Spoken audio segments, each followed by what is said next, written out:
it is more based off of her thoughts and theories that she's gathered because of being as close to the case as she is, and actually going and visiting with Christopher. Hello.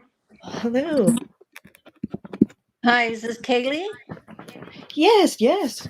Thank you so much Hi. for coming. Is this a good I was hoping time? you didn't have a hard time getting up. Yes, absolutely. I was just kind of No. briefing the people in chat Yeah. about a little My bit about your admin. background. Okay, my admin is not able to get on. Are you able to help her at all? Yeah, what's she should just be able to click the link, and the same way with StreamYard, you just have to click like allow mic and allow camera even if you don't use it, Yeah, and she it'll mic wouldn't work. I said it was blocked. does she have like or an external mic, or is she on her phone? I think she's on her phone. So she should, as long as she allows it, because if you click no, it'll block it and then it won't let you come up. So she has to click allow whenever it asks for their permission. Okay, well, she's probably hearing you right now. So she's Yeah, I see probably her in the listening. chat. She said it's saying I have ad blocker. Oh, okay. Um,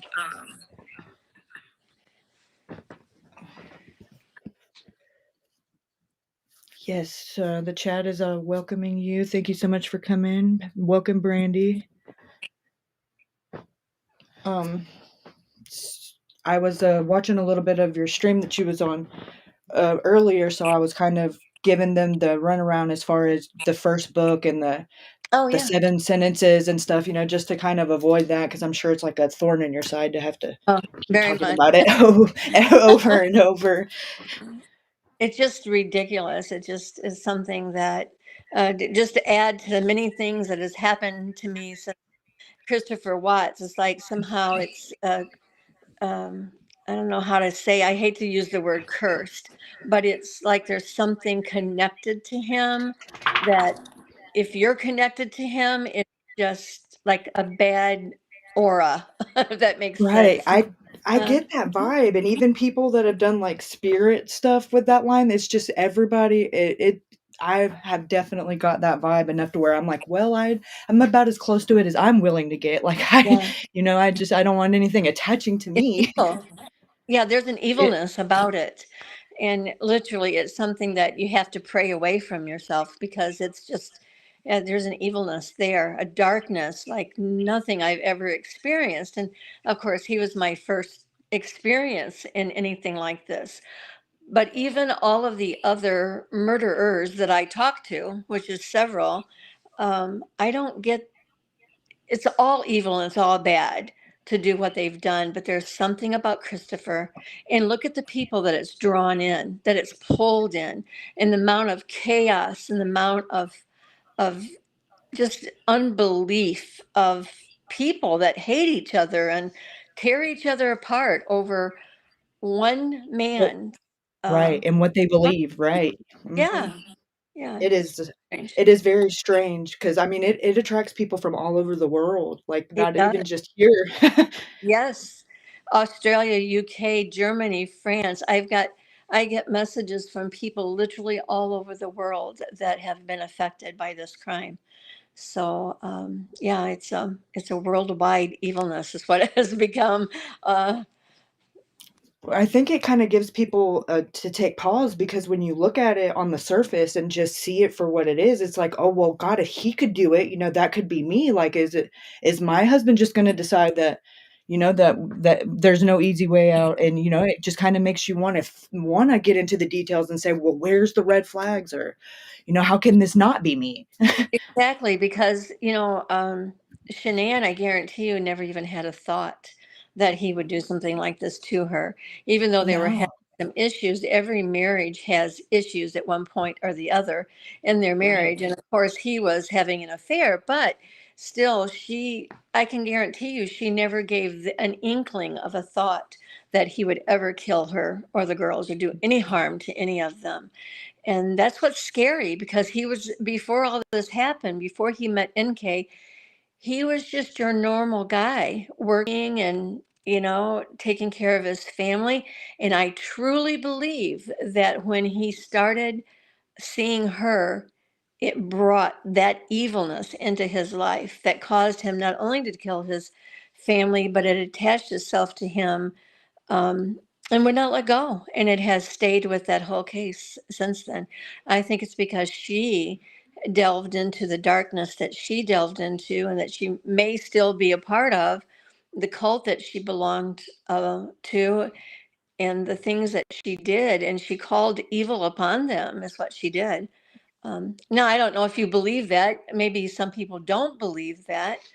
But if there's good, there's evil. If there's Right, good, and there's it bad. could be used for either way, right, and Exactly. I researched up on a little bit, and the things that I read that the people that have gone through the awakening that were not prepared for it. Oh, Yes. I think she got up. Okay. Did Brandy get Hi. on? Okay, I disabled the ad blocker. There you go. Hi, Brandy. Welcome, welcome. I don't know if she can hear us. Yeah, I can now. Oh, Okay. okay. Okay. But, with the the awakening thing, it was like if you're not prepared for it, all these things that it could do, and I'm like, oh, and the things that could instigate it or could cause that, like the weight loss, the extreme weight loss, and the Yes, dieting and sex, and and just I was like, that checks all the boxes, like, and if all he of the wasn't aware he was having it happen to him, who's to say that exactly. that's why he And doesn't remember.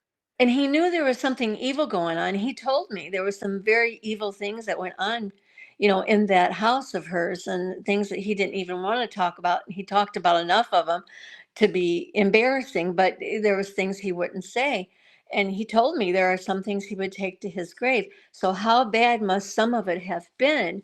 And I don't believe that she was prepared for what she was trying to do. I don't think she was experienced in it, and she was maybe kind of playing around with it and didn't realize what a force she was playing around with. And I believe that's what happened. I agree, because that's the only thing that makes sense, because there's no I mean, there's no sign that it was, even if he would just snapped in that moment when they had their disagreement or whatever, there would be, defensive wounds, or there would have been more of a struggle, and there would have been, that I just don't believe. I mean, Nate would have heard something if it was that extreme, and there's just no sign that he snapped. Exactly. He did not snap. He told me he did not snap. And I think you're right. Shanann was not a small person. She was Mm-mm. not somebody that would just passively sit there and allow him to strangle her without fighting back. So, I mean, we know that he drugged her. Um, Oxy was in her autopsy, and he told me about drugging her. But I still think a person would have enough about themselves to be able to fight back on something like this. And the fact that he could kill all of them so easily just says that there was a force. And he said he felt a force behind him. He felt something basically on his back, kind of stopping him from letting go when he was, strangling her. So I don't think all that should be taken lightly, but I think it was taken lightly by law enforcement. I don't think that they really delved into her and her past and the things that she was into. And like I said in my book, that needs to be looked at. That needs to be, researched a little bit by the law enforcement, because I do believe that they had something to do with what happened. Yeah, absolutely, and, I listened to all the interviews and all the body cam footage, and, they questioned everybody, I mean, all the way down to the babysitter, just very, very extensively, but then when the NK comes in, they just like she's a just this damsel in distress, like, I don't they just Yeah. tiptoed around questions, and she was clearly in control of that interview, and bringing her dad, Oh, it was a whole different vibe. and she totally controlled the interview. And in fact, the police officers had very little to say. It was all her. She controlled all of it. And I just couldn't believe it as I was actually putting that in my book and reading through it. I'm just like, holy cow, I didn't realize it was this bad. I didn't realize how much they Right. control everything. Again, that's the power of the evil I think that she had with her. You know, if you look at the body cam Mhm. videos of the police searching the house the night that they got a call that someone was in the house, um, that house, you can see the garage lights were on because the garage has windows at the top of the doors. Mhm. And you can see the lights were on. And when the police got in, the lights were off. And, you know, I had quoted a Bible scripture. I forget even where it's at now. I want to say it's in, I don't remember, Matthew or someplace. But anyway, it talks about an evil spirit that dwells in a house and it will leave and bring back with it something like 8 or 9, I forget what it says, more spirits even stronger than the first.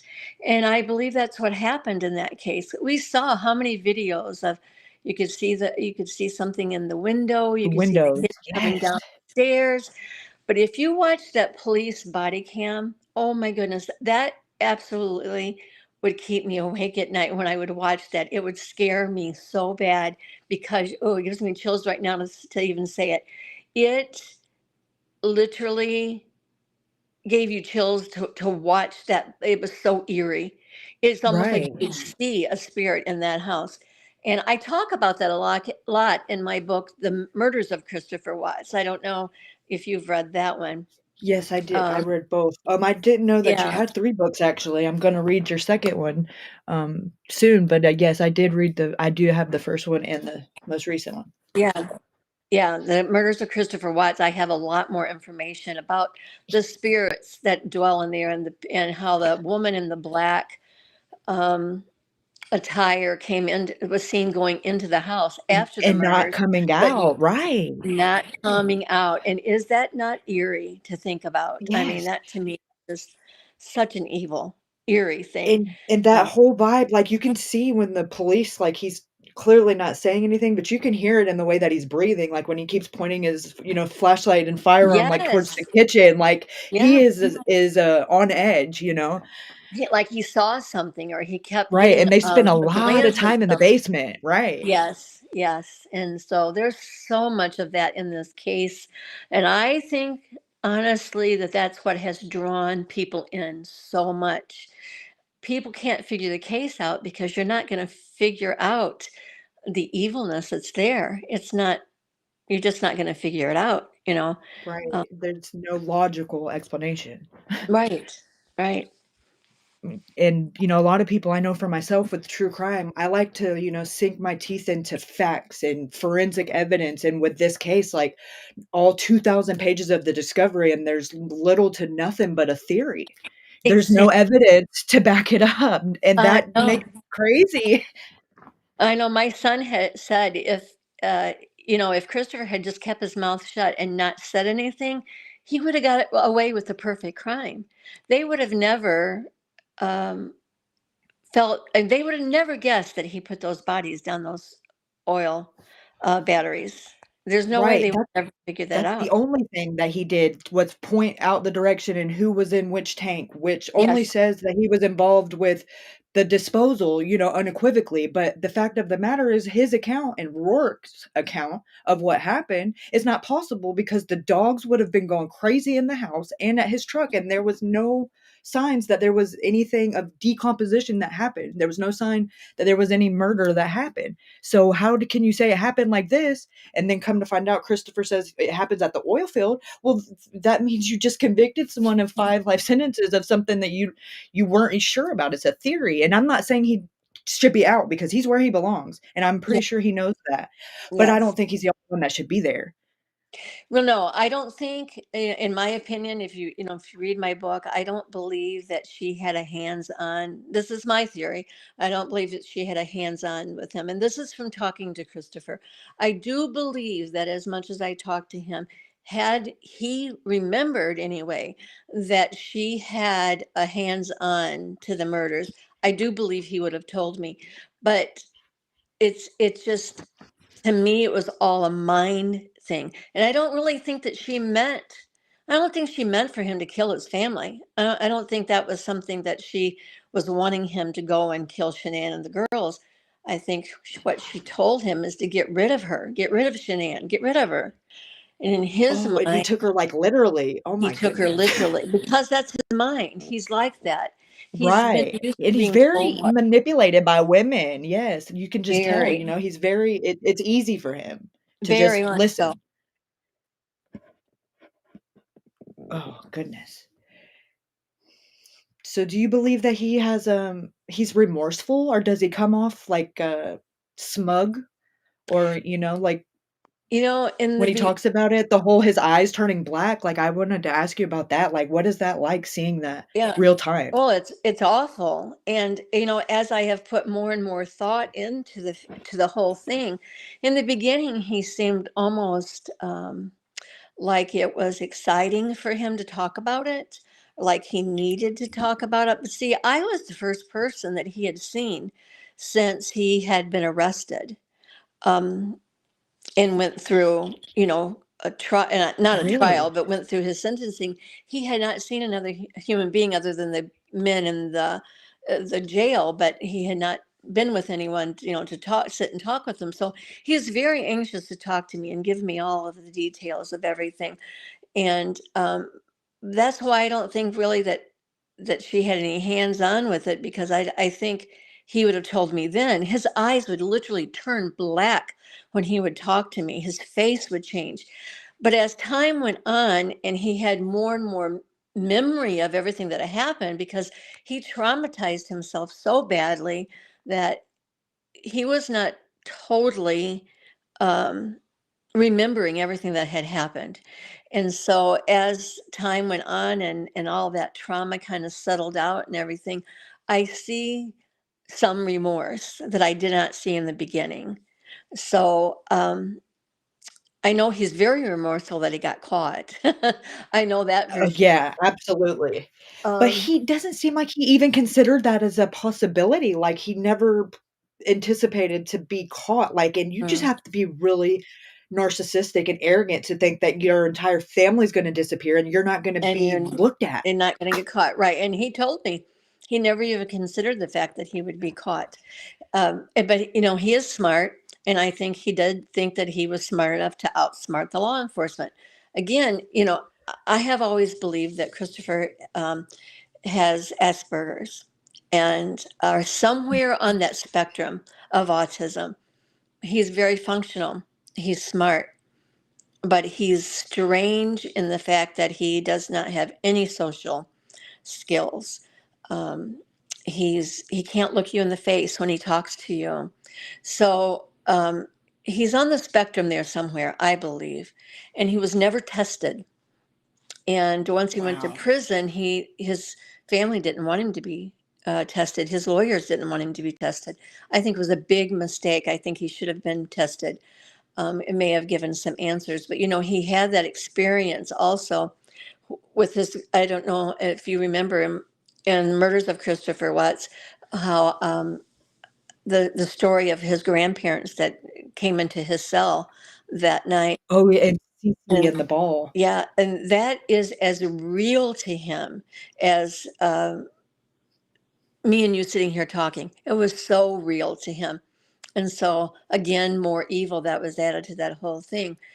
So, his remorse does come from partially from being caught. But, he told me um, a while after we're talking and stuff that he was more satisfied and felt easier about his life there in prison than what he did with his life with Shanann.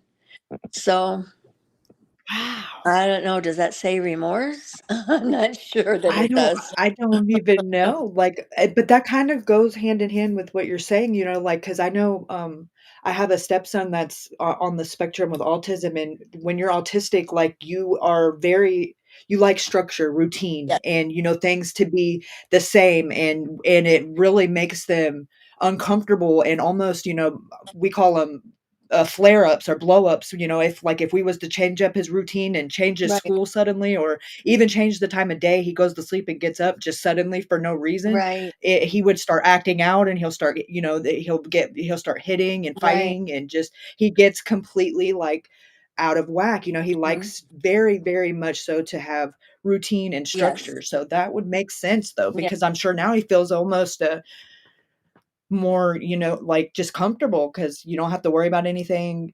You're Right. guaranteed you're gonna eat and go to sleep at the same time every day. There's Exactly. n can't get much more structure Right. than that. And very, very, very OCD. I don't know about your Oh, stepson, but very OCD. And that's why the house was so clean. That's why everything had a place. And Shanann isn't the one who did the house cleaning. And really? no, he took care of the house. He did the house cleaning. And that's why the house is so perfect, because he was so OCD. Even the morning that the police came, they could smell bleach or cleaning products and stuff. They thought he was trying to hide evidence. That's just Christopher. That's just what he did. He cleaned like that. That's Right, just what he did. So I don't know. It's a really it's a horrible shame, a horrible crime, and just a horrible set of circumstances that did not have to happen. Um, a right. lot of red flags that nobody saw. Right. Yeah, and I think a lot of, just even he was an easygoing guy, but there was a lot of things kind of weighing on him, just tugging him in directions, like with Mhm. his the nut gate, and I want you to make your parent, tell your parents not to behave this way, and I want you to not be with Shanann and Nicole, like I want you to choose between them or Yes. me, and he, I guess, just kind of, okay, Yeah. well, I'm going to make everybody happy. Right. Think of that. He had three different women telling him what to do, and it all worked against each other. So I don't want to use the word snap, because Christopher did not snap, but in his mind he did what he thought he had to do to just please everyone, you know. Um, Do you think if he would have got her to miscarry that he still would have ended up killing her, or that he would have been more willing to move forward with the divorce if there was no new baby? I asked him that, um, and he says that he had actually been thinking about, kind of daydreaming about killing Shanann long before all of that. So I Wow. think the opportunity just was there for him. But what didn't fit for me, and I still don't understand, is why he killed the girls. Um, Right. he, Yeah, that you doesn't know, make sense because he was a loving dad, you right, know? and the fact that I know he loved his girls. I mean, you say that, but then he killed And them. they loved That doesn't, him, right, that's an you know? oxymoron. But he, in those moments, whatever took over him, I mean, he said to me, um, that night when he put the girls down, he said, I knew then that was the last time I had ever tucked my babies in. So he knew ahead of time, hours in advance, that he was going to do what he Right. did. Um, so, Yeah, I think in one of the letters he even says he had an opportunity from God, 3 different times yes, to turn around and to not do it, and right. he went right past the stop sign and said, "No, I have to do this, I'm going to do this," Yeah, or yeah, wow, yeah, wow, wow. I know. That's just it's scary because it almost makes you think like, "Okay, well, I can be a little naggy and bossy, so to say, like, do I have to worry about, just it's how do you, prepare or prevent that when, there's no red flags really that you can see in the moment, they're all hindsight." I think the biggest red flag, uh, of course, was the affair. And had Shanann Right, been able to find out the truth about the affair, I don't think any of this would have happened. Because number one, she would have kicked his ass out, or, number two, she would have divorced him right then and there. I mean, I just think that had she been given the fair opportunity to know about NK, um, the murders would not have happened. Right, because in their text messages, she was very suspicious. She knew that Yes. he was not, there. It was his head and everything was somewhere else, and he denied it, adamantly denied it, and would, tell her give her, a little grasp of hope, knowing what he knew, like, it's just that is what's scary to me, like, the whole Heckle and Hyde thing, Yes. or the Jekyll and Hyde thing, just kind of pacifying her for the moment while he's ultimately planning her demise. Right. That's And that hadn't gone on terrifying. for real long. They hadn't had that back and forth about an affair for very long. And I really believe that NK was on that other end, pushing, pushing, pushing, Influencing. pushing. Right. Yeah, And that 5 weeks apart really just gave her the opportunity to yes, kinda yes. swoop in and Seal the and deal. Yep. right. Hmm. 'Cause, he got a taste of what it would be like with to have a different life, and had he I don't even think he had even knew that that was possible before, and Mm-mm. once he did, he's like, "Oh, I don't want this anymore." Right, exactly. But by all accounts, on the outside, he had everything. But he Right. really did. He had sweet little girls, baby on the way, a beautiful home, a beautiful wife, a good job. So let's take this back. You know, in the affair, sell your home that you can't afford, downsize, and repair your marriage. He told me that he thinks where their marriage really went wrong, and I think it was in one of the letters that I put in the book. But it was kind of the getting involved in their own thing of the internet, the Facebook for her and all of her people, and she didn't have time to talk to him a lot of times, and he would say things and she would just kind of grunt back to him, and I that's where he goes back to. He said that's where their demise really started, their marriage. Right, so Before that the they were resentment. happy. Yeah. So Right. let that be, I guess, Yeah, the 'cause, class. you can kinda see a shift, when it becomes like they were genuinely, and then when it becomes like a f almost like an advertisement, like, we gotta there were certain rooms in the house that were just for parties, Yes, and stuff. It was, they were more concerned, or especially her, with what their friends would thought, or what, other people would think if they didn't have the most expensive house with the most expensive furniture, exactly. Yeah, and he said and I it don't was. think Chris ever cared about that. Yeah, he said she was so hung up on that thing. It was so important to her how they looked Right, together. and she didn't just get like that because her house that she built in North Carolina was the same way, Yes. and Yeah. I blew my mind. I'm like, 25? I'm like, "Wow, what in the Yeah. I world?" know. Like, with no kids or anything, Right. like, and good on her for being able to do it, but it's just, you can just tell that she really liked to have that, image and look at it and be like, "Oh, wow, she's got her stuff together. She's got it going on?" And that's okay if you're living within your means. But I think what happened, Right. she kept adding things on, like the school for the girls was ridiculous. That should never have been. And, Yeah, if she worked from home, I mean, I don't mm, understand why you would even need that. no. My Mm-mm. that's No, you stay home with your children. And yet she would claim, "Oh, I'm a stay-at-home mom." Well, not really. Not really, you're yeah, not, if they go to it their school costs more than most people's mortgage. Exactly. So those are the things that could have changed, and maybe the whole thing would have not happened. I don't know. Um, it's just, Had he just said no, I mean, that was an option, but um, I don't know that I think in his brain, it was easier to do this than to stand up to her, and yeah, and that's really sad. and there's these women out here that, and especially that age group from, I want to say 30 to 45 age group. There's these women out there that prey on men, and they like the game of a married man. They want to see Mhm. if they can get that guy away from his family. Somehow they've got a daddy issue, and they prey on these married men that are a little bit older than him. Now, like, NK wasn't younger than him, but unmarried, and she still had, I think, that attitude of she was going to win this game.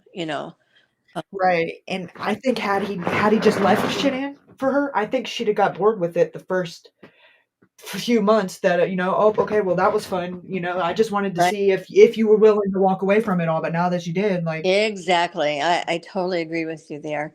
When it's not a fun game anymore, then okay, going back home to your wife. Thing of it is, I think he's right in one sense. Had Shanann found out, she would have made his life miserable. And kudos for her if she yeah, did, rightfully because so. I was gonna say, I'm thinking of just some of the scenarios that if my husband did it, like, and it would be a whole different ballgame. Y'all yes. would be interviewing me from prison. Yeah. Oh, But it wouldn't be no secret, it would have been just him, like, it would be fine, yeah, yeah. and I wouldn't there'd be no secret, I'd tell you right where he's at. Yeah. And I don't doubt she would have been any different, and I don't think if she felt threatened by him that night, that she wouldn't have gave him a run for his money. Oh, I don't absolutely, she would have. I don't think he would have ever killed her had she not been drugged or something, or so tired, the middle of the night, pregnant, she had been sick. Um, a lot of scenarios and there that surround the whole thing, but it just still boggles my mind that he was able to just overpower her without a fight. It just doesn't and seem and the possible. last thing he told her, before she was gone was that he didn't I love her don't love anymore. That's you. Yeah, terrible. yeah. The last thing you Like, heard. that is evil. Yes, it is. It is very evil. And the only thing that he remembers is her mascara, like, running down her face, like, that's dark. Yes. Same thing as, pulling away from Survey after just dumping his daughters in the batteries and burying his wife. And the first thing he thought of is, oh, did I put Dieter in the cage? It's like, what? Oh my god. When I read that, I was like, "No, what? Like, what in the world? Like, I know. why he's just it's almost, like, incomprehensible, like, Yeah, like I did I put completed the Dieter in the task for the cage? Like, day. So, not did I, leave the sheet out there or is everything or good or like, "Oh my god, I yeah. can't believe I did that." Like, did I put the dog in the cage? Yes, yes. It's mind-boggling to me, but yeah. Do you feel like that Why do the these women, write him like that? Like, why is he allowed to receive fan mail? And that's what I call it because and that's it exactly what it is, fan mail. It is unbelievable the amount of mail and money he gets. Now, I don't know if you know this, but since July, they've been on lockdown at that prison. Um, Oh, no, I didn't know. yeah, the circumstances at that prison are really bad. They're only allowed one shower a week. All of their meals are being eaten in their cells. There's no outside time. There's everything is locked down, and there's been 3 suicides during this time. In fact, I had posted on my Facebook group, which, by the way, I'd love to invite anybody that wants to come and be part of our Facebook group. It's Tea Time and True Crime with Cherlyn Cadle. And we discuss about different things that we find out about the case. And eventually we will move on to other true crime cases.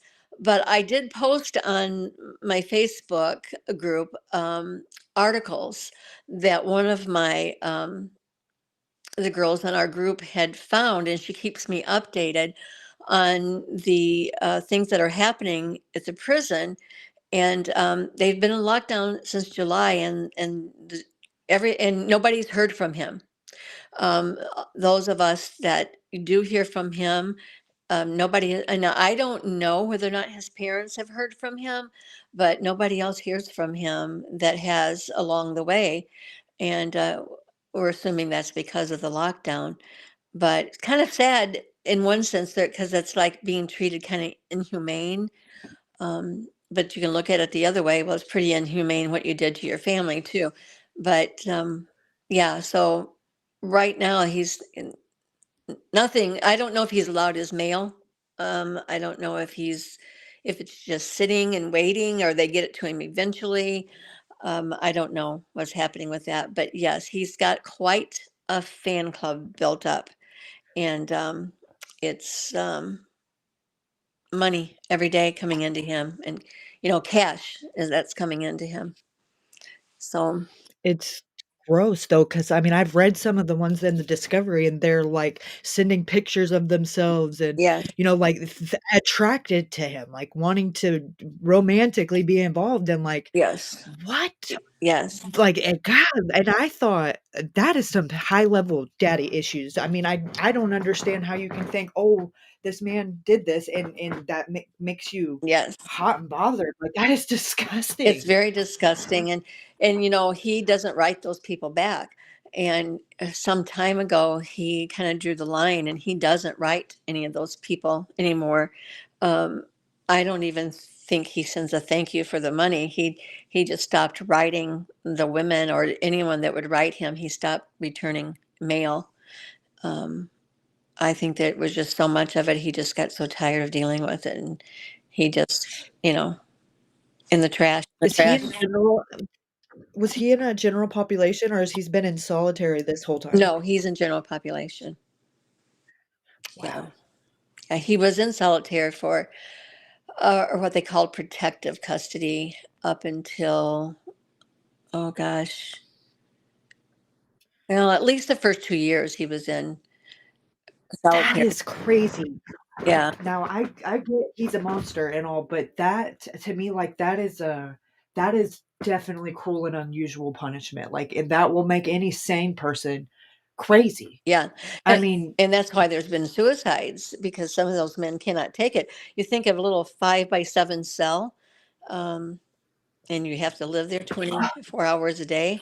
yeah, Yeah. and just go you have no choice but to get real with yourself and while you're there, Yeah. and most people could not do that for Right. any substantial amount of time. It would make you crazy. You'd Yeah. probably need a straitjacket after you finally seen sunlight again. And there's nothing to do. There's no, I don't know whether he has a window or not, in the cell and where he's at right now. But you know, he was working in the hospital there, and he's not even doing that. So it's like, you know, with lockdown, they're just locked down in their cells. Very weird. Wow. Yeah.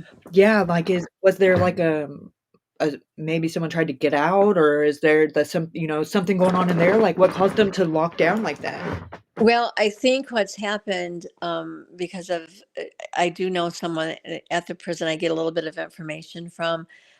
They were very, very short of help. They had, a Oh, turnover yeah. in they have to be really fully staffed pretty good to run the prison the way it should. And if there's a breakdown in any of that, you know, they'll just lock it down Oh, because it's dangerous. That's a yeah, maximum security. or they'll have people escaping left and right, which is what, Exactly. some of these other lower level security prisons are running into because they're still letting prisoners run amok whenever they're Right. completely understaffed, and then, you have people getting out, and that Exactly. is can you imagine one of them getting out? Like, No, no. I mean, everybody in that prison is in there for something from, it's not just anybody, like, stealing and stuff, it's very maximum security, you had to have done something very. I don't know. bad. My book, Suffer the Little Children. I don't know if you've had a chance to read that one. No, I just But heard about that one a few little bit yeah, ago. in my opinion, that's my very best book. But I talked to a Oh, lot of the murderers in that book. Tim Jones, Tony Tutt, Christopher Coleman, who happens to be in the same prison that Christopher is in. Um, really? and he has almost an identical story as Christopher does. He was a bodyguard for Joyce Meyer. I don't know if you know who she is because you're in Australia, but Joyce Meyer is a or she's a not a TV evangelist. She's an evangelist in the United States. She travels and she speaks at large conferences and large auditoriums and that type of thing. And he was her ahead of her um, security team, and he started having an affair actually with his wife's friend who had moved from Minnesota to um, St. Louis, Missouri. And he started having an affair with her, and kind of the same scenario as Christopher. He got over his head in this affair, and he kind of quickly planned out he shot and killed his wife and his two sons. And Oh, is that the 2 boys? yes, so he's got almost an Yeah, identical and the brother. neighbor had him on, like, security camera, Yes, literally hours prior, like, throwing the football back and forth like a normal yes, and loving dad, and then he completely lost it. that whole story of And there was writing on the wall and blood, like, that's that one, yes, right? that was all trying Ugh, to get them to think it was someone else, but, right. I correspond with him too, and that story is in that book, Stuff for the Little Children, and, Tim Jones, who killed his 5 children and then drove around in his car for 10 days in the hot Mississippi sun, in Oh my August, god. of all things, um these are stories that they just blow your mind. Tony Todd in Florida that killed his wife, his 3 children, his dog, and then laid in the bed with them for a month before the police ever got Oh there. god. Yeah. Yes. Yes, I have quite some stories in that book. The little boy that was fed to the pigs after his parents killed him and chopped him up, and they fed him to the pigs. I mean, there's Oh, so many heartless, horrible stories out there of people that have done these things to their children. And I get the is wonderful there honor of talking anything to that, them. like, that kinda stands out about them that do it, like, that you could say is like a precursor or like a red flag, or are they all just different in different circumstances? Mostly all of them are narcissistic, um, very narcissistic. They're all fairly smart. Like Tony Todt was, he was a physical therapist, owned 2 businesses, um, well known, well liked, charismatic personality, but very narcissistic. So I think that's the number one character that I've noticed in all of them. Another, I don't know if you've watched the Melissa Moore um, videos on, let's see, I think she's on Hulu, and she's got several different stories. I spent time with her when I was on the Dr. Oz show, and her dad was the smiley face killer, um, and Oh, yes, yes, yes. and she told me that she said, consider that Christopher, like my dad, thought he was so smart that he could get away with it. She says, you'll find that with every one of these killers. And you know what? She's right. They are all like that. They think that they are smarter than law enforcement, that they're smart enough to get away with it. And so, uh, Right, 'cause they don't have the capacity to not see things from any other perspective than their own, and in right, their mind, they're like, "Oh, the best thing next to sliced bread, nobody's gonna question me. I'm, exactly. you know, I'm I'm smart Chris, enough I to wouldn't do hurt a it. fly." Yeah, yeah. And so And that's he did fool a lot of people, and people still right now oh, or don't, that don't even know him, they're like, "Oh, there's no way, it's not possible oh, because he so was many a people. I loving mean, they dad have on Facebook Facebook." groups, and it's all about that Christopher did not do this. In your face about it. I've had some horrible messages sent to me, people who do not think that he did this and are letting me know, that I'm on the wrong track and just, yeah. But I'm here to tell you, he did it. He did it. And Christopher admits to doing it. And that's what people somehow are not able to even accept that he says he did it. He's not trying to say that he didn't do it. Although that's come out too, Right, but that 'cause didn't come from I him. So, Right, because it doesn't make for a good, it just shuts the book the end. It doesn't make for the one last plot twist that just makes it crazy, because it's how it's been the whole case, so everybody's just like, "Oh, no, that didn't scratch the itch, there's gotta be right. There's more." more. And, Yeah. Mhm. right. And even myself, I'm guilty of it. I've been down so many rabbit holes with this case, it's just but nothing about it makes sense that says, that how would he have known exactly where they were? Mhm. Like, at that point, he was involved enough in it that he's where he belongs. Oh, absolutely. He can tell you detail by detail everything that happened. And so there's no doubt that he did it. Sad Right? for Because if the not, he family. was right there as it happened and didn't stop it, and by all means, you had the right to you had the responsibility to protect them. So Exactly. Yeah. and he definitely did it. Right. No, he did it. There's no doubt. So, did I answer all of your questions? Yeah, I think you pretty much did. I just had one that is a little different. I just wanted to ask you is if you could have a soundtrack that went along with your book, what song would be on it? I think probably the Metallica song that NK texted Christopher after he had put the girls in the batteries and buried Shanann. He's pulling away, and NK comes on and tells him he's got to listen to the song "Battery" by Metallica.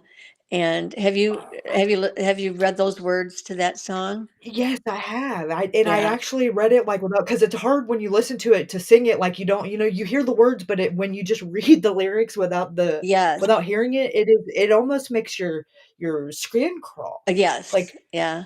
So I think that's a song I would put to it is "Battery" because I think it okay. fits very well for what he did. Yeah. I can't help but to think of that song because I'm kind of a fan of Metallica, so I can't help but to think of that song and in my mind picture him pulling away that day from Survey, and Right. then that song to go with And it just fits. It fits. yeah, as he's thinking about if Dieter's in the cage. Yeah, yeah, yeah, Where is Dieter? Does Shanann's family have him yeah. or Her brother has him. I was told. okay, that's Yeah, yeah. I'm sure that's Dieter is happy. I'm sure. yeah, I don't think he seemed like he didn't really wasn't really too fond of Chris from the videos and stuff. He just kind of No, he didn't like. barked at him a lot. Yeah, dogs have a sense about things like that. They can sense. Right, and Mhm. he even says the girls, that week in North Carolina, they were usually all over him, and they Yeah, were kind of taking pause and avoiding him, yeah, like they yeah. they read energy. He believes that their innocent spirits were colliding with his spirit, and again, it goes back to the evil that was there. Their little spirits could sense the evil in him, Right, and those are his right. words. He said that that he felt like that's what happened. So yeah. Wow. So do you have any plans in the future, like for books or cases, or are you kind of just taking it as it comes? Well, I have another book that kind of follows the Suffer the Little Children. Only this book has stories of both children and adults that were murdered. I have case after case that people will write me and ask me if I will consider writing their story for them. I can't do all of them. But some of them I come across are so interesting that I want to share it with true crime readers. So I do have another book, and it's titled "Why Did You Murder Me?" And but that book is probably not until late spring before I'm Okay. done and ready to put that one out. Um, "Suffer the Little Children" has Christopher's story in it. This next one, of course, will not. And when this book has went as far as it can go. I am done with the Christopher Watts story. Yes, um, I can only yeah, imagine that it is probably with everything that comes with it. I would imagine it's yes, probably refreshing to close that chapter. yes, it will be. I didn't think I would do this book, but I had so many things start to pile up that were good 5-year um, updates, and my publisher really wanted me to do an update book. And so I'm like, well, why not? I've got enough information to put in one, and it's a smaller book. I think it's only 200 and some pages, um, but I crammed as much information as I could in there and tried to update people and my theory and stuff as how I believe it all happened. So, Right. I think it was very much so a good choice. I know I was glued to it. I read it in like the first 4 hours I had it. oh Didn't wow. get anything else done that day, but because it was very captivating the way that you structured it. With the little bit of the facts for the people that didn't read it, but even the one I Mhm. did read the first book, but it was like, "Oh, yeah, I forgot about" because 'cause it's been a while. So, it was Right, like, "Okay, I remember that," and then reading the transcripts, that really, like, shed a new light because there's so much of that stuff that you don't hear because sounds like she's 50,000,000 miles away in the right. in the audio version of it, and a lot of that you Right. don't catch, and, and Right. the little and how many times she says, and like, and Like, like. yeah. Yeah. And that was, very telling, and how much her dad would just interrupt mid-sentence and Right. take control of the interview. And how she controlled it, just how she led the police from one subject to the next. Oh yeah, I was going to tell you, and oh yes, I was going to. And it's like the police just let her rattle. In fact, at one point, Coder says to her, "Yeah, I'm just kind of letting you talk." I'm thinking, Yeah. yeah, because try to stop her. You haven't even tried to stop her from talking at all. You've just let her go No, on and on. and So going and picking her up, that just rubs me as I very know, strange, like, I've Leo. never heard of that. I Like, know. was she trying to avoid her vehicle being a part of the investigation? Like, I don't know that if I was going to be interviewed that I could even he would probably look at me and be like, "You better call an Uber, I don't know what to tell you." Like, it's so Yeah, unprofessional, seriously. you know? I kind of wondered at one point in there, was he a little enamored with her? You got to kind of wonder, but Yeah, that's just because my her own dad calls him by opinion. his first name, Nick. "Nick, you're leading." Like, I don't Yes, know, a yes, first like they name knew him. basis. Yeah, Right. yeah. So, I've wondered about it, but you'll never know because if they No, do know each other, you can't even find anything about them socially, much less their no, right, professional connections. right, right. Yeah, they kept it all very well hidden, Right, and it's for a reason. 2023, that is hard to do, to leave Yes, to not have a digital footprint, like, and I tell you, exactly. there's little to nothing. I mean, there's more about me out there than there is about her and him. Right. It just, yeah, it's very strange. But, Very. well, yeah, another weird part of this whole story. Yeah, very. One of the, plot twists, the many ones of them, but, Does any of your people in chat, does anyone have a question that they really want answered? I think girl Ryan said a couple things up. She said she wanted to know what drew you to write these types of books. Well, writing the book about Christopher drew me to want to write more about other cases. I would write a murderer and I get a response, and I'm like, oh, okay, so tell me about your story. And I've been very upfront with all of the men that I've talked to, and I've got one woman um, that killed her little boy, but I've been very upfront with all of them as to why I'm writing them. For one thing, I didn't want any of them to get the idea that, oh, I'm one of these chicks with this romantic involvement, wanting it with you. I didn't want anything like this. So I was very upfront. I'm wanting to write a book about your case. And so just getting started and having so much interest coming back, it's very interesting how these men, after they commit these crimes, they want to talk about it. Um, and it's not like they want to get it off their chest because they'll talk about it over and over and over again.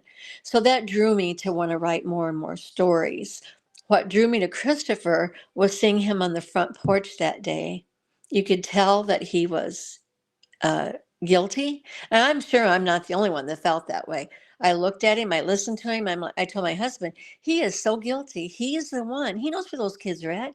He knows where his wife is at. And I told my husband that day, I am going to write a story, or I'm going to write this man. I'm going to write a book about him. My husband's like, okay, Yeah, okay. that smirk. I think that was for everybody because I know that was when it got me too. I was like, "Look at this smug beep," this Yeah, son of a yeah, like, yeah. how is he doing that? Like, I would be beside myself with just the fact of not Oh, knowing where they were, like, exactly. You'd be going I mean, crazy you know, not knowing. my son is 6, and I'm like, if I just came home and my husband was like, I don't know where I Oh, don't know where he's at. He didn't, he was outside and he wasn't. right. I would be a hot mess. Yeah, you would go crazy trying to find your children. So, Yes, yeah, that and the intrigued police me. wouldn't have been able to make me stay home. I would have been out there, like, door to door, like, Right, doing my own there's no way. right.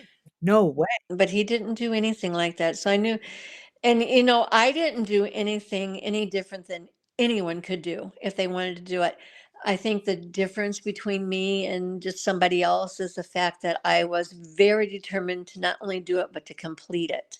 And that's what is, we had to take the weekend and drive up to the prison and get a hotel and then go to the prison during their prison times and things like that. And I have a husband who is very supportive in what I wanted to do with that. And he took me up there every time. He waited. He did get to meet Christopher one time, and but I was very determined to do what I set out to do and to finish it. And I think that's the only thing that maybe separates me from everybody else. A lot of people, I'm sure, would like to do it, and they probably could do it, but it's actually doing it that is the difference. If that makes any sense to you. Um, but I did Do you feel think it's because they end up feeling sorry for him? Is that why their narrative or their motive changes? that could be part of it, because I will tell you, when we left the prison the night that my husband was able to meet Christopher, let me tell you this story. This is really strange. When we left the prison that night, it was probably, it was in September, and it probably was maybe, I can't remember, 8 o'clock when we left the prison that night when visiting hours were over. And we just went out the door of the room where they held, where we could see him. And my husband said, "Oh my goodness, what are you going to do?" Because this was right before the book came out in October. My husband said, "What are you going to do? He's so sad. It's such a horrible thing. I feel so sorry for him." It's like he really can captivate you with feeling sorry for him. So we had pulled our camper with us that trip, and because we were going to go further up into Wisconsin when we left St. Christopher that week. And so we pull our camper. There was a little campground that was kind of in the town, just like on the very edge of the town, but in the town that we were at with the prison. And we pulled in there, and there wasn't another camper around. There was a house on the outside. My husband went up to the house, and they were the people that were kind of the caretakers of the campground. And he said, "Yeah, you'll be the only one out there, so just pick wherever you want to stay." So we picked it, spot. It was a nice little campground and stuff, but it was just nobody else was there. Very dark. Started lightning. We could see the lightning coming closer, and we saw on the TV that there was a really bad storm coming, and we are in this little camper, and the most horrific storm I've ever lived through hit us that night. It sounded like bullets hitting our camper, and what it actually was is we were parked under a little walnut tree. So those walnuts were falling off of the tree and just slamming into our camper, and it sounded like bullets hitting our camper. We were awake all night long from that storm, and it stormed all night long. And my husband he's like, "This is so fitting for where we were just at, who we were just talking to. This storm is just so fitting for what we just went through." There again, that evilness that follows you with this story. Um, and I haven't told that story online to anybody else, but it's the honest truth. That's what happened that night. But it just felt like another part of what Christopher brought, you know.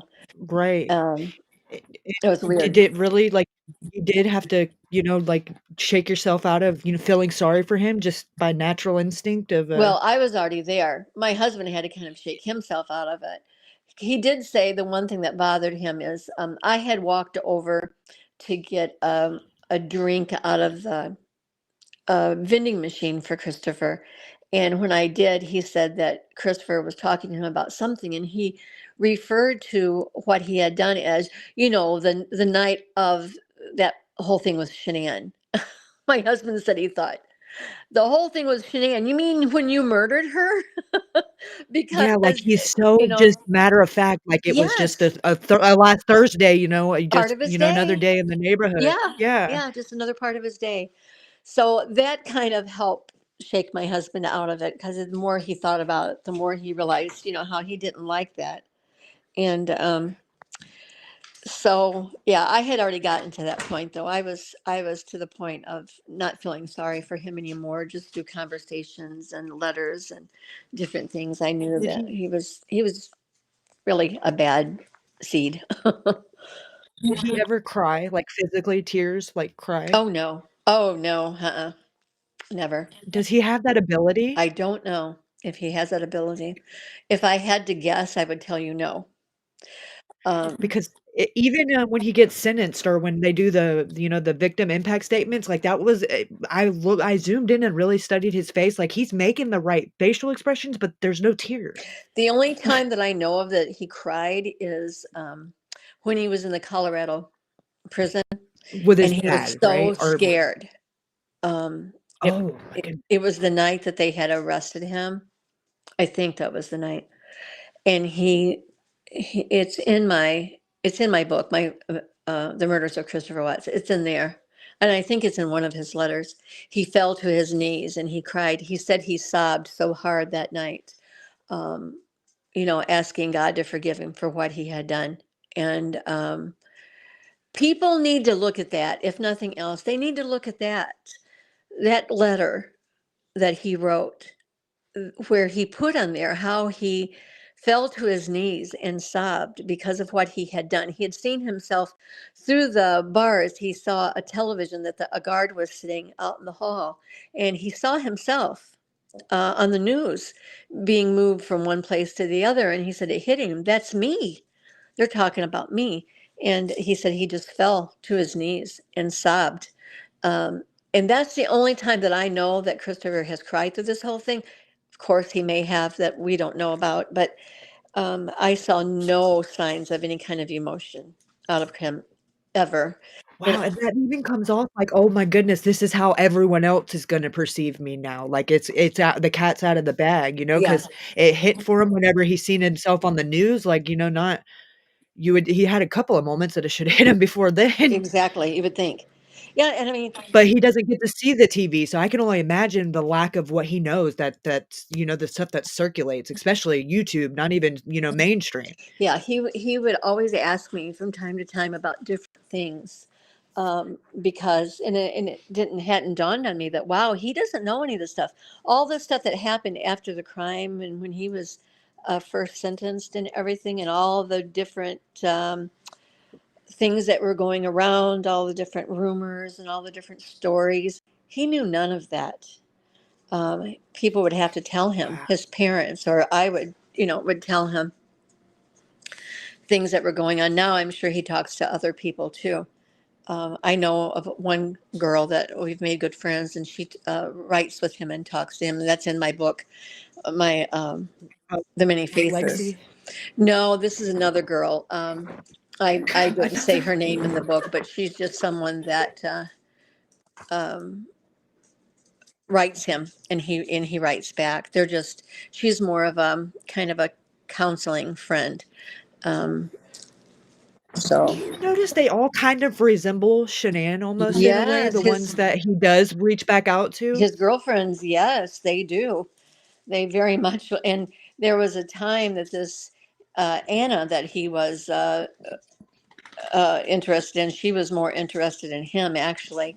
And she had reached out to me, and so I was in contact with her and stuff.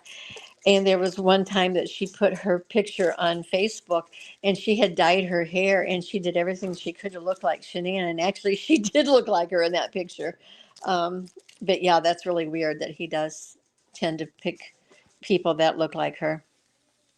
Yeah. Well, I mean, some would say from a glance that there's not very many things that kind of separated her from Nicole, the dark hair and, Right. there was a little bit of, size difference, but really not, he has a type for sure. Yeah. Yeah. And Shanann was much prettier than NK. Yeah, Much in my prettier. opinion, but I think it was just the things sexually and lust that Oh, yeah. was, Mhm. Oh, yes. a man will be man, Yeah. Yeah, and she knew what to do. She knew where his weaknesses were. I mean, I believe that Oh, he definitely has a few fetishes there. That, um, I'm sure he didn't even know it because if you don't ever open that door, and give it any kind of, fruition, right, then you can keep it suppressed, but once you open that door and you water it, then what do you do now? right, and he definitely opened that door. So, Yeah, for sure. yeah.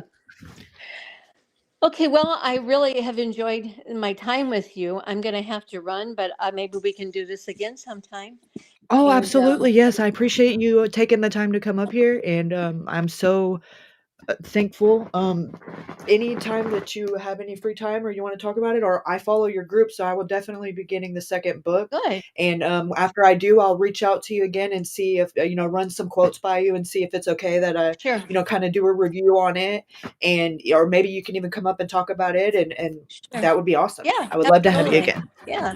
Well, thank you so much, and hello to everyone that's on your group tonight, and I appreciate you watching, and we will talk again. Yes, yes. Thank you so much. All right. Bye bye. Have a Merry You have a good Christmas. night. You too.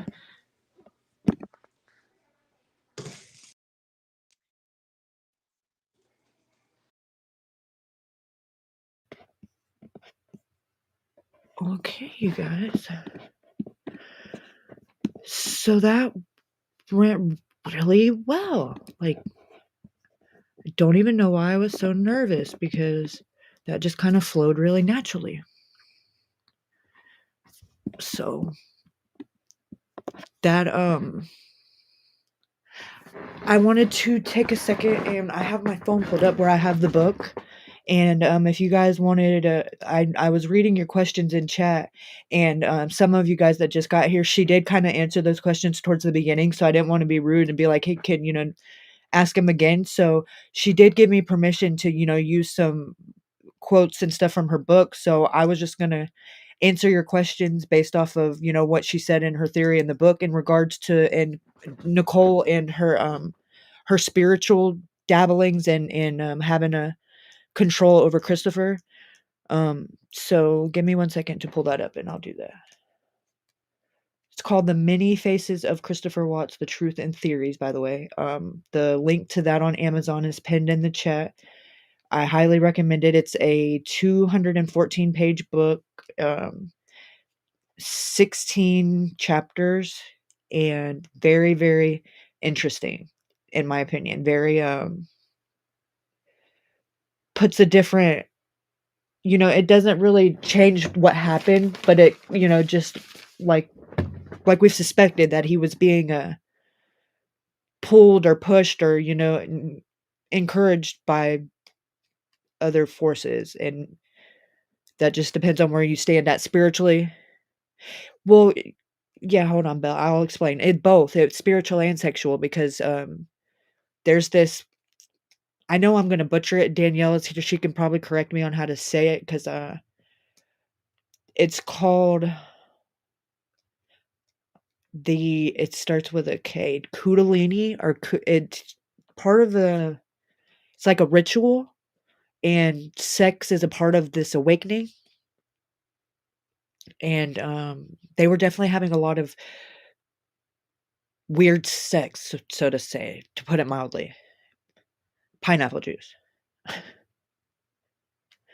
Okay, so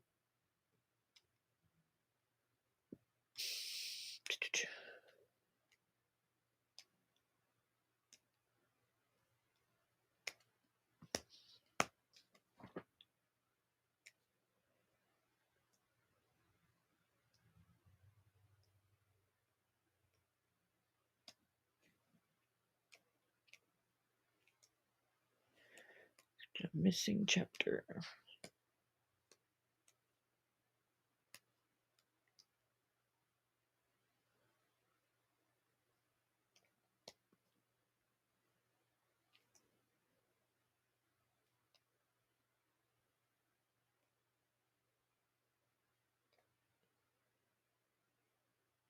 Okay. So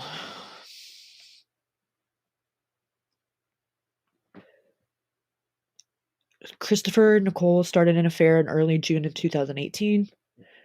It started to escalate. Christopher was feeling pressured when he found out Shanann was pregnant. Um, Christopher had decided to have another baby. They decided together, her and Chris, Shanann and Chris. His mother was against the pregnancy. Christopher also had that kind of weighing in the back of his mind as well. So, just a lot of people that were not encouraging or supporting his marriage and the new baby for sure. Um, and he's very easily influenced by women, especially his mother, and, so I don't think that necessarily. Hey, Kay. Welcome, thanks for coming. Oh, God, I got the attention span of a gnat, I'm sorry. But, moving on, continuing to read, she also, his he doesn't really mention much about his dad, so I think it was more of his mom. Um, why? Why what? Cricket Day? Why did his mom not like or not want him to have the new baby? His mom never liked Shanann ever from the beginning. His parents actually didn't even come to their wedding.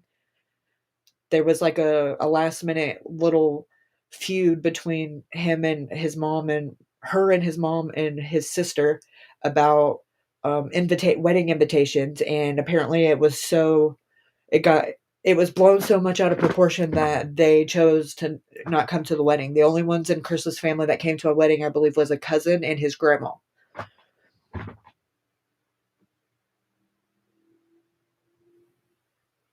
Yes. So there's always been this constant tension, so to say, between um, Shanann and his parents, and it was quite the opposite with Shanann's family. They loved Chris like a son. They did stuff together, but there was very much so a divide with Chris's side of it, and she just I don't think neither one were willing to budge, and I think a lot of that is the female standpoint. I don't think his dad so much was kind of just what, like Chris in a lot of ways.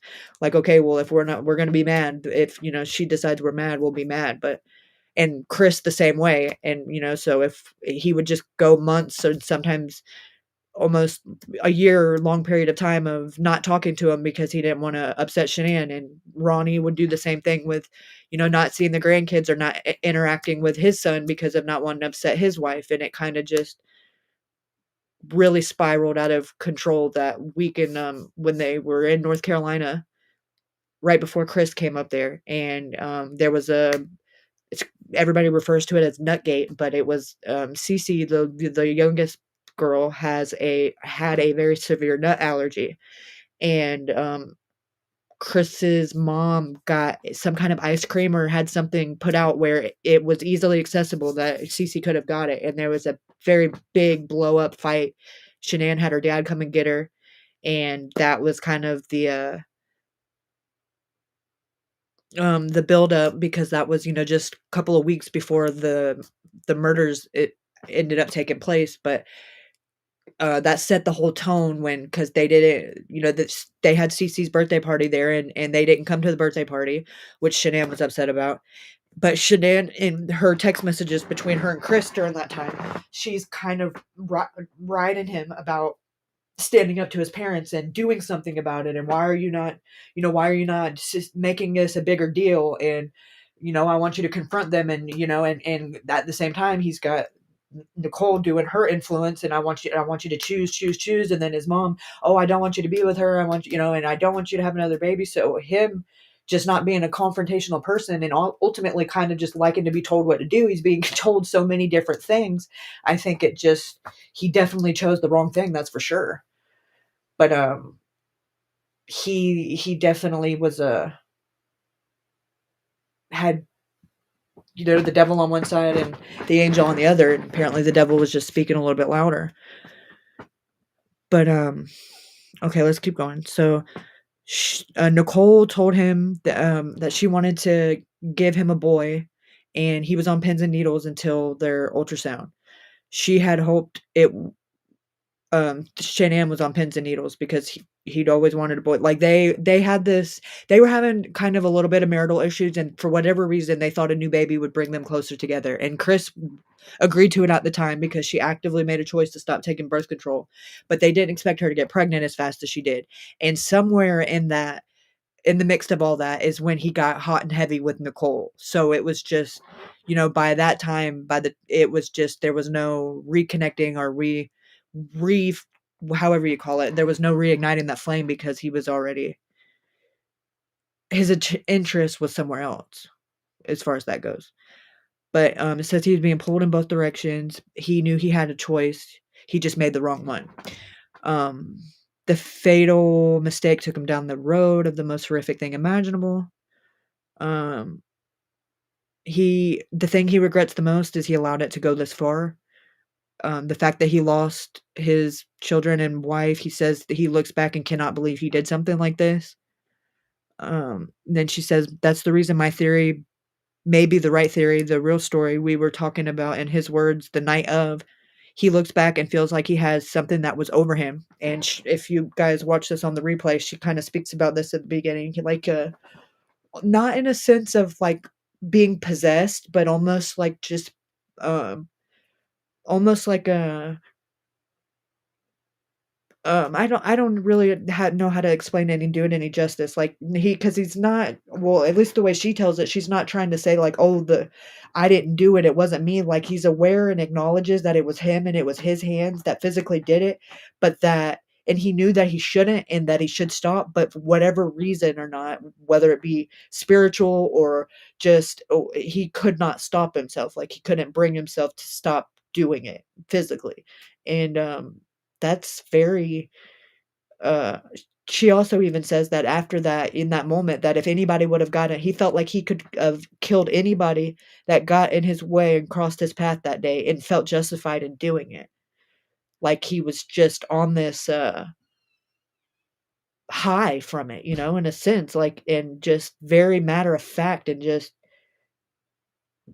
um the way that he talks about it, very dark. His eyes would turn black when he tells the story, like his pupils would actively just turn black. And, there's just something very dark inside of him that maybe he's had his whole life and he's just really good at suppressing it, or who knows. But I don't necessarily know that he has the capacity to tell the whole truth, because even in his story he tells now, there's just versions of it that I myself just don't believe. But I think it's more or less because he doesn't remember. I really don't think he knows, like, but he thinks that he did. He did it, and he thinks that he did it the way that he thinks, the way that he did it, says it. But that changes. It's almost like as many confessions as I've heard him give, it's almost like whatever the one that, I mean, he gave one that the officer gave and said that Shanann did it. It's just kind of like he's a people pleaser, even in the way that he confesses. So, um, okay, Christopher. Okay, here we go with the. So the one reason with my theory, he described to me that his eyes turned black. I knew that the chills were running up my spine and made a tingle on the top of my head. In the words of a man that was reliving what he'd done, it is my belief that NK was so desperate to have Christopher for herself that she gave him the drink called Devil's Breath to help her convince him to get rid of his family. She says, I think she worked on him very hard the last few weeks before he left for North Carolina. And even the week he came home, with the last night being the evening of Saturday, the 11th, telling him to get rid of Shanann and telling him to get rid of his family. She thinks that she didn't mean it literally. Sorry. She meant it like leave them or get rid of them, like, and Cherlyn thinks her way of describing it was that he interpreted that as literally, because that he's simple-minded that way, and he did it literally. But I tend to believe, she was a little bit more, I don't think she was as innocent as that, but that's just my opinion. So she said, this is Cherlyn again. She said, I feel that when NK found out that he had murdered his family, she was frightened and in total horror. I don't get that vibe. Maybe for herself, but I don't think that she was shocked.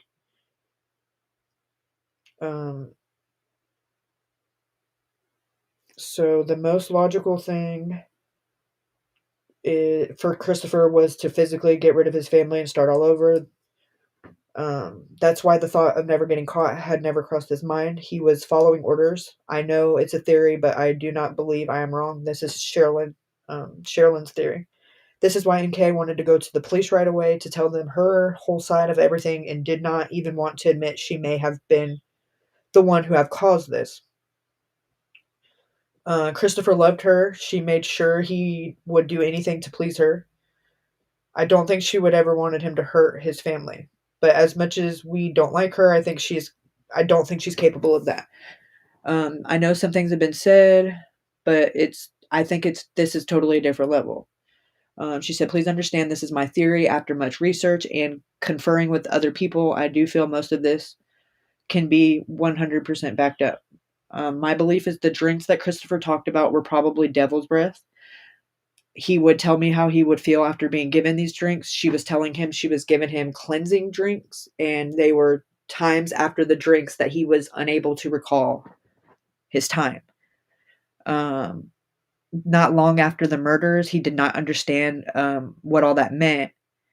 He said that NK was dark and her spirit was so satanic that he knew it was her. It was he knew it was where he picked up the dangerous dark spirit. She said, I think we all believe it was just part of blaming the murders on something else, but I no longer believe that. And here are my thoughts. I believe NK kept asking him to get rid of his family, and in his mind, he conjured up a way to unalive them. But I don't think she meant for him to do it the way that he did. Honestly, as dark as she may be, I don't believe she knew he was going to kill his family. I believe he is right, and he did pick up something dark that entered his mind. Let's think about what this drink can do to people. Plus, if she was practicing her religious rituals, I don't believe she knew what she was doing and may have called up some evil spirits, not really experienced with doing some of these things. I completely believe there's something as dark and evil as spirits. Chris talks about religious beliefs. Early on, I kind of spoke about how he felt possessed, but it wasn't really given much attention. She said she didn't really give it much attention either, but now she's looking back on it and having time to kind of suppress or to, let it all sink in that she's since changed her perspective and she leans more that way now. Um, she said this does not in any way mean that he's not responsible for Shanann and the girls' murders because he totally is and solely responsible and he is a monster. But if NK had controlled him by what she was doing to him when giving him drinks, I think she told him to get rid of his family. But ensure he would tell Shanann he wanted a divorce. She knew he was afraid of Shanann, and this was the encouragement and nerve he needed. She thought that she would build the nerve in him. I believe he told me things were foggy for him. I guess I assumed it was from all the trauma he had gone through. Most were self-induced trauma, but trauma still. NK had weeks to work on him, and I believe she took the opportunity. What was her end game? I'm not sure, other than she wanted to see if she could make him leave his wife for her. I don't believe she ever intended to be a stepmother to his children. She wanted to be the one to give him his first son. What does that say? You decide. Law enforcement never looked any further. Okay, so I'm going to skip a couple of chapters. So that's her theory. And I'm going to go to this part where she talks about her businesses and stuff and her religion. Because I think it's very interesting and kind of lines up with why she feels that way. And it makes sense. In my opinion, obviously.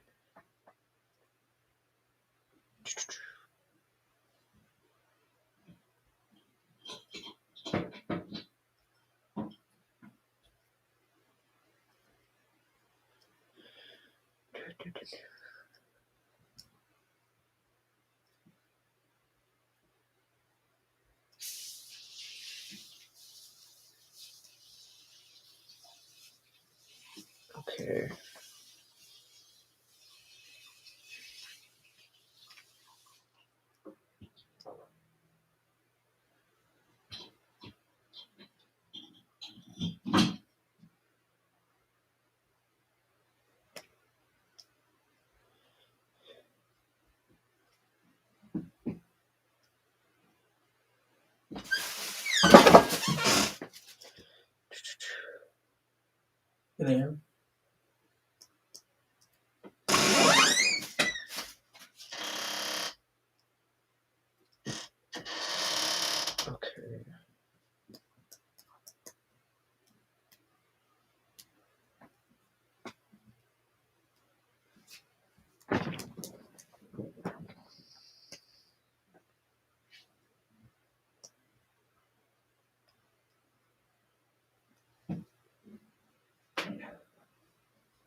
Okay, this part was interesting. Okay.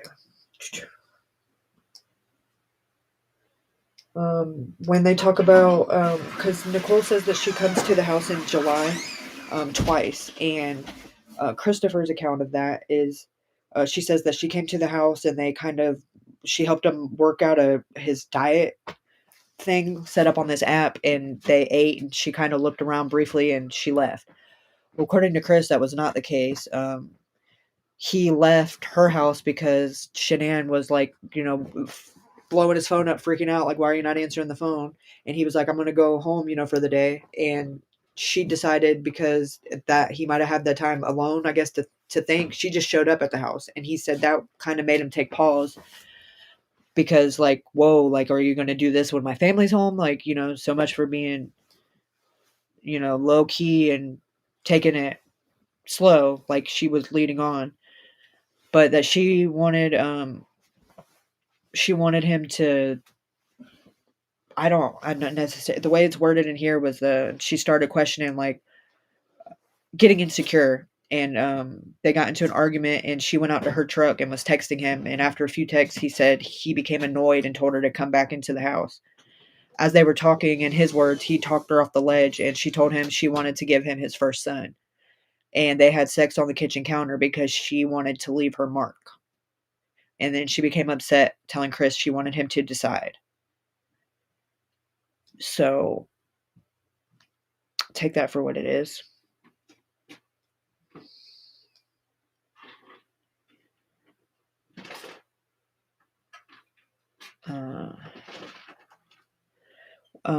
When they started talking about NK in those few weeks, it became clear that he had a sexual addiction.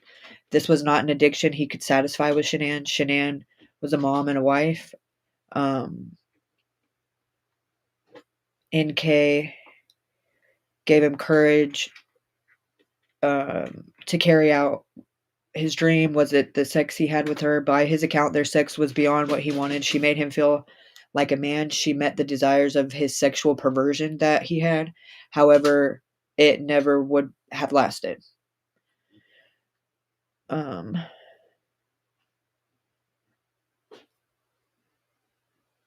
So while Shanann was in North Carolina, Chris was living the life of a bachelor. They went and visited the mountains, the sand dunes, car shows. Chris hardly thought of his family the whole time, and that's not normal. He should have been riddled with guilt, and he was not. The amount of lying and deception he did is unimaginable.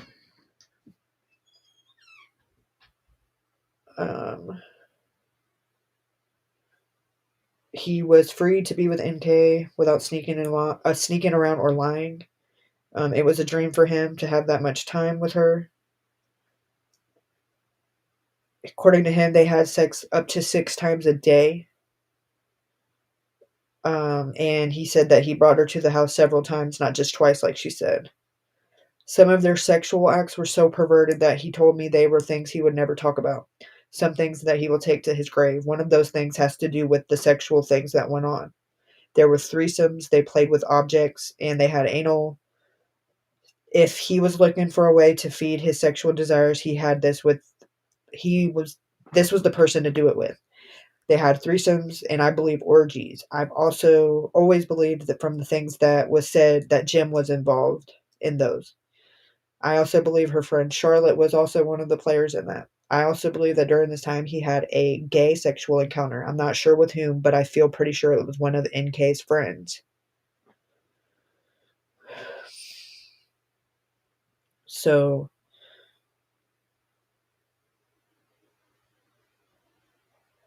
she says, I wonder if he's had these sexual desires and they were not being met. Is that part of what builds the monster inside of them? It's possible.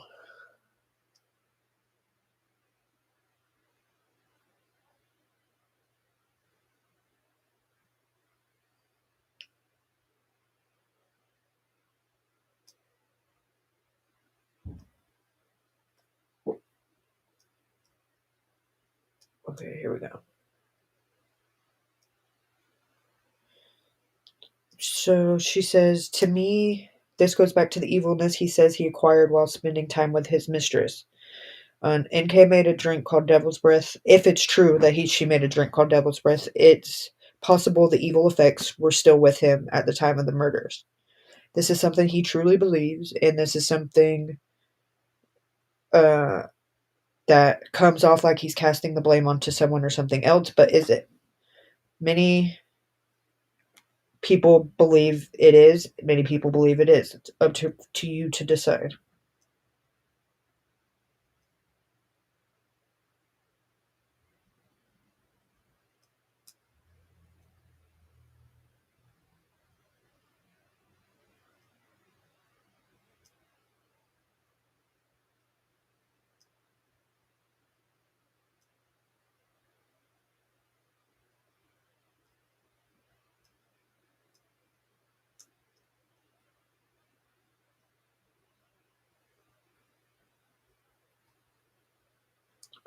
She said, I have found out NK's new name, where she lives. She's not going to say it for obvious reasons, but that she would give a little hint. Um, you'll have to read the book for that. I won't say that, but very much so interesting.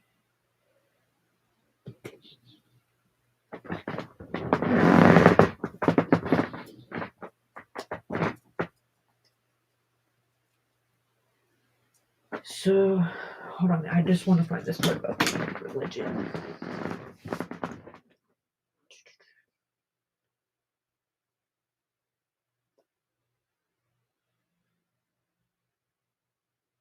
Um,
Okay, here we go. So after you read this information, decide for yourself if this has anything to do with what Chris did. If she was involved in any way. He was his mind altered. Nikki was involved in a movement called Gaia worship. Hold on, I'll type it in the chat. Gaia.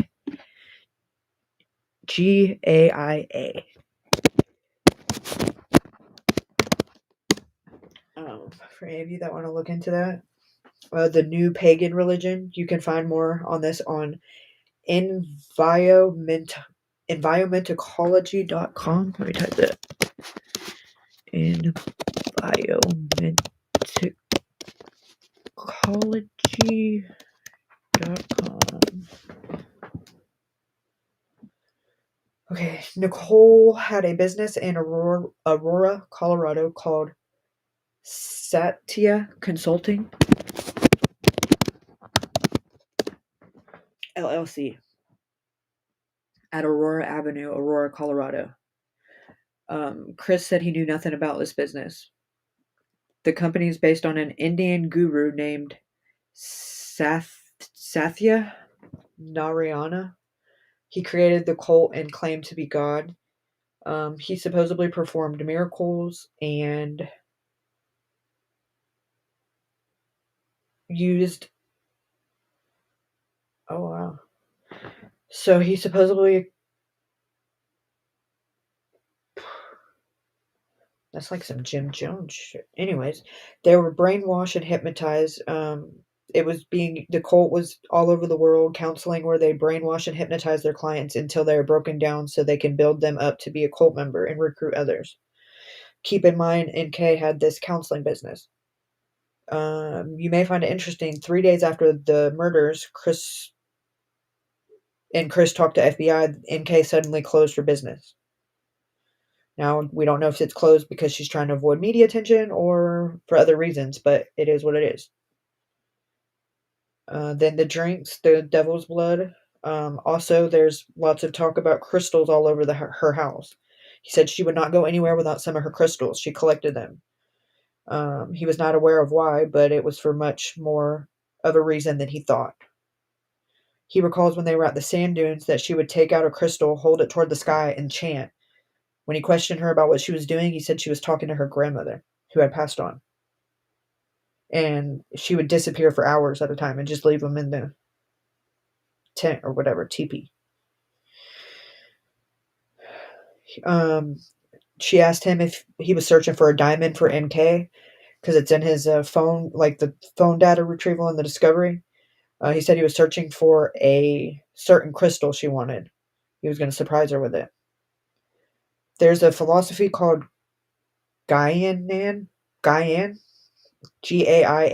based on a symbolic relationship between Earth and all living things, mind, body, and spirit. All three must be aligned to be complete, while yoga also centers around those tenets. Yoga is a practice rather than a philosophy.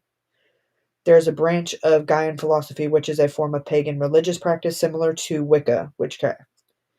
NK was a follower of this form of worship. Mind is often aligned with meditation, and she did a lot of meditation. It's also chakra alignment. Sometimes drugs are used to attain alignments or open up the mind. Crystals are another common tool used in this New Age practice. The crystals are energy tools to manifest intentions. Body is healed with a macro diet and fasting. Spirit is aligned with channeling dreams, channeling spirits, healing through energy, and Kundalini awakening. These are just a few examples. If you experience an awakening, it is an intense physical and mental experience. It can be an emotional breakthrough, but it can also unearth deeply buried emotions or past experience held deep within the psyche. What happens when it's awoken? Energy is said to rise from the base of the spine, from the root chakra, which is the parable has been referred to as the base of the mountains.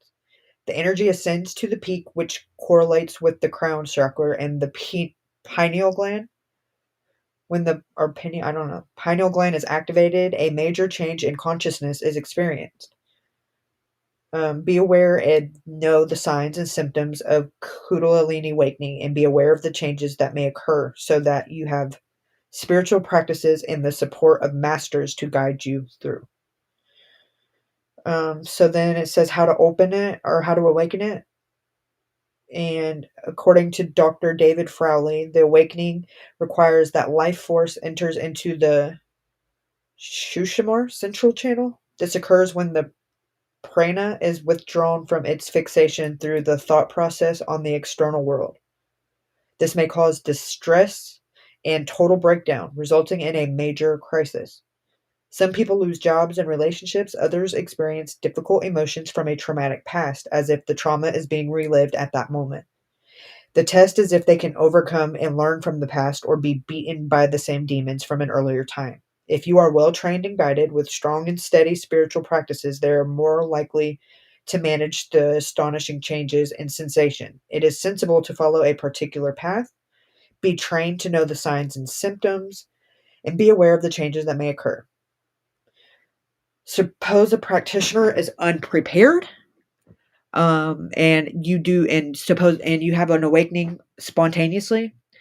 This can be an experience of total chaos due to changes in motivation, appearance, diet, weight gain or loss, sensations in the crown of the head, and shifts in the personality that an unguided and unprepared person may not be able to handle.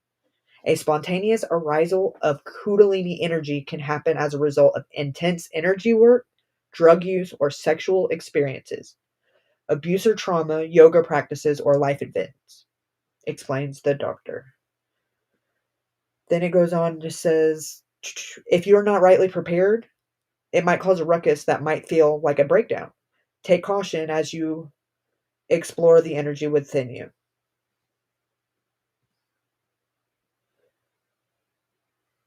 So if she was practicing and dabbling that kind of stuff with him and didn't know what she was doing, and he was unaware that he was being practiced on, that could only be a recipe for disaster, in my opinion.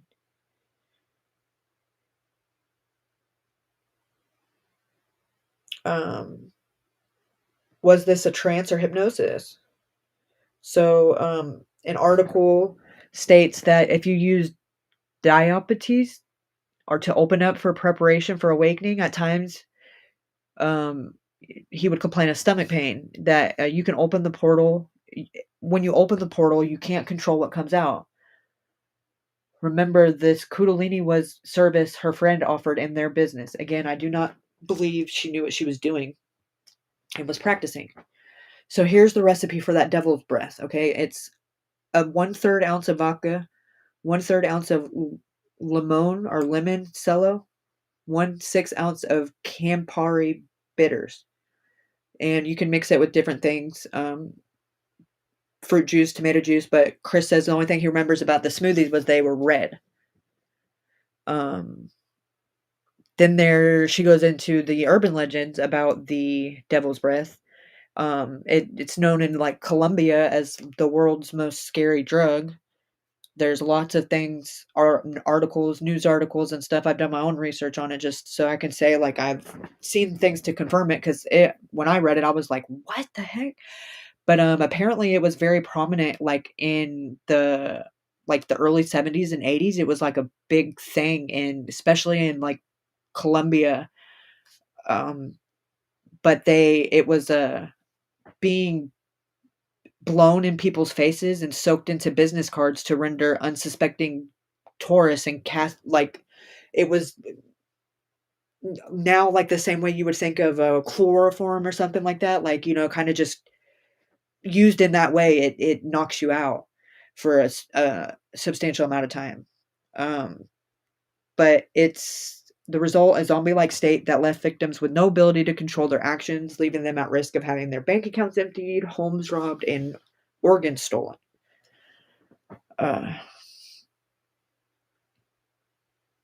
It is, according to 1995 Wall Street Journal article, about half of all emergency room admissions in Bogota, Colombia were from this whatever Burundanga poisoning. It's also present in Jimson weed, a plant that is found in most of the continental U.S. It's available in prescription form also. If you suffer from seasickness, maybe you've used scopolamine and your last ocean adventure. It's an active ingredient, is available in 1 milligram transdermal patch worn behind your ear to help ward off nausea and vomiting. It's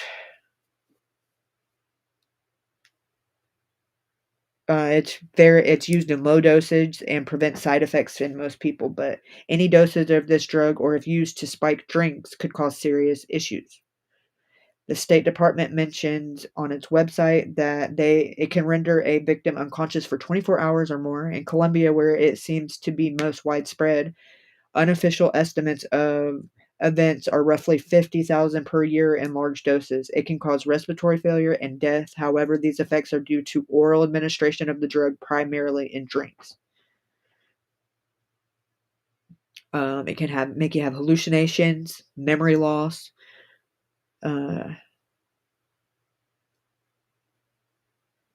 So yeah, it contains it's a chemical process that seeds contain a chemical similar to. Oh wow, it's extracted via chemical process that seed contains a. Wow, so that's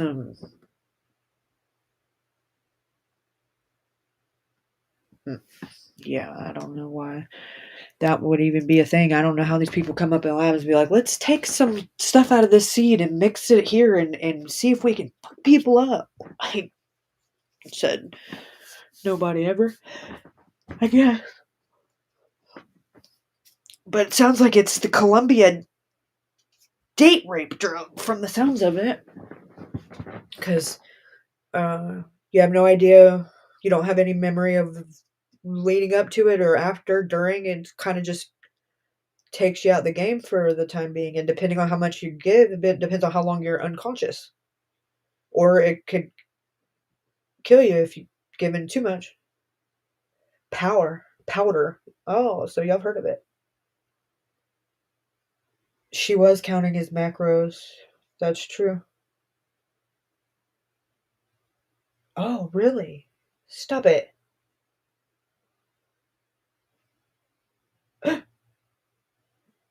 Are you serious, Corey? That is freaking terrifying.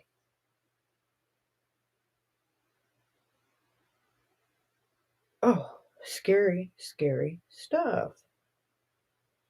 Let me see if I can find anything real quick that I won't get in trouble for playing.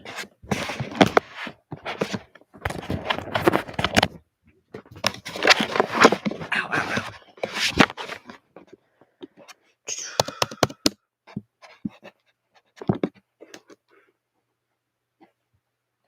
Devil's breath.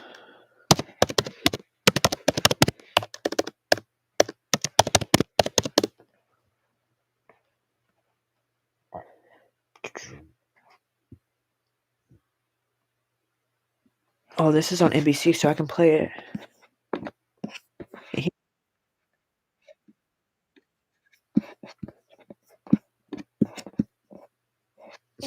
This is. Let me go ahead and put this up.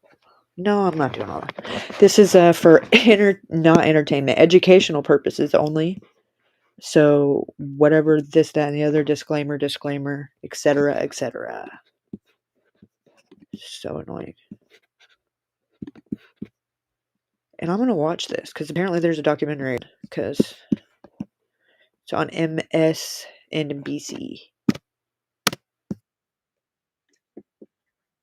Of how ecosystem management gone wrong can be so. Portugal was one of the most striking examples of how ecosystem management gone wrong can be so devastating. Antes do incêndio não chovia há muitas semanas. Era tão seco e quente que eu já dentro do meu coração eu já sentia que alguma coisa não estava bem. E vi para o quartel pensando que era mais pequeno fogo. Catastrophic wildfires are becoming cicatrizes. The greatest tragedy the country has. Nós vivíamos numa caixa de fósforo. E depois levantou-se muito a vento. E ficou fora de controle.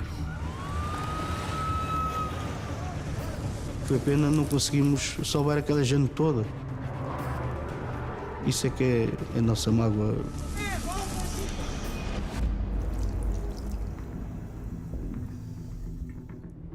Estamos numa era de alterações climáticas e nós temos o território ocupado que é a monocultura dos eucaliptos, que é extremamente passível de incinerar-se. Mas as pessoas são muito resistentes à mudança. A mim ameaçaram-me várias vezes, já de telefonemas para ameaçar-me com machados, que me partiam a cabeça. É tão difícil. Me acusavam de chorar pouco, mas é que se eu chorasse, se eu caísse, eu não me levantava mais. Então eu tinha que ser forte. As espécies nativas, estamos a plantá-las em... Plantar floresta autóctone é sem dúvida uma da forma de salvar as pessoas, proteger pessoas. There is this incredible opportunity for good, but only if we do it right. Just over 1 trillion trees could capture up to 30% of the excess carbon in the atmosphere. And it blew our minds, because it's literally a matter of life and death. Eu espero que agora seja a hora de a gente começar a abrir os olhos. e vamos sempre olhar para a frente, nunca para aí.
No, it came back up. Danielle knows the deal.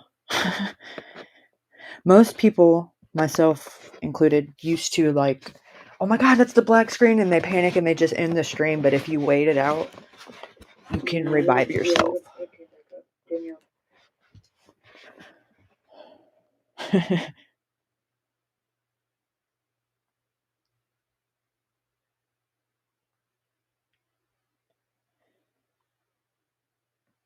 But I will drop the link to that in the chat if y'all want to go finish watching it, because I know I'm about to.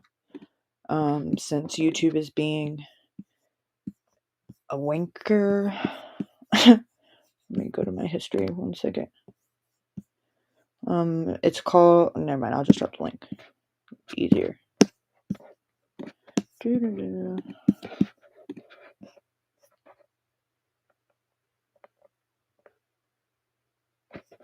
It's dangerous if you're scared, Pop Pop. But I'm a thug.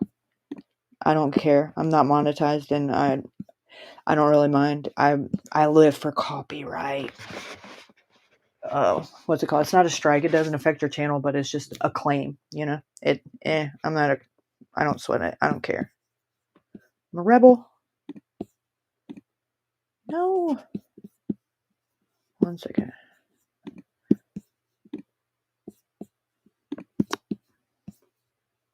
Yeah, right? Exactly, Puff. That's what it is.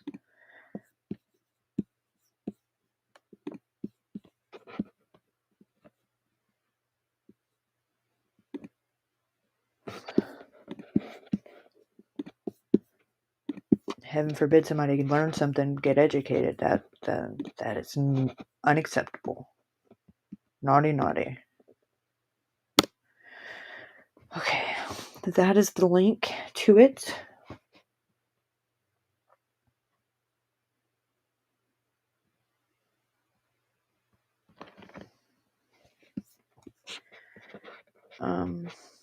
if you guys want to go. I guess something like that, Papa.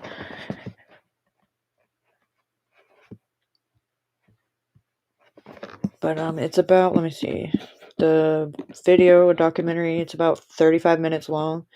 We were about 15 minutes into it, I think it said. So there's about 20 minutes or so left, and I'm sure that I'll get on that, that terrible rabbit hole that'll be, oh, look at the suggested videos after that one's over, and then, who knows, before you know it, it'll be 2 in the morning.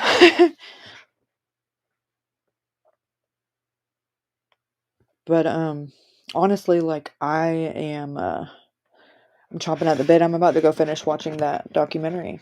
So I want to thank all of you guys for coming.